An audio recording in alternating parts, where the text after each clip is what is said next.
and so on. With Mother's Day, I am wishing you a very good morning. Today I am here to present my eye project. How the eye works. The light passes through the cornea. Cornea is dome-shaped light and bends the light to the eye force. Some light enters from the opening is called pupil.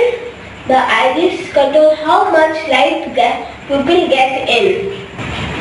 Next, the light passes through the lens. Lens works with the cornea and force the light to the retina equally.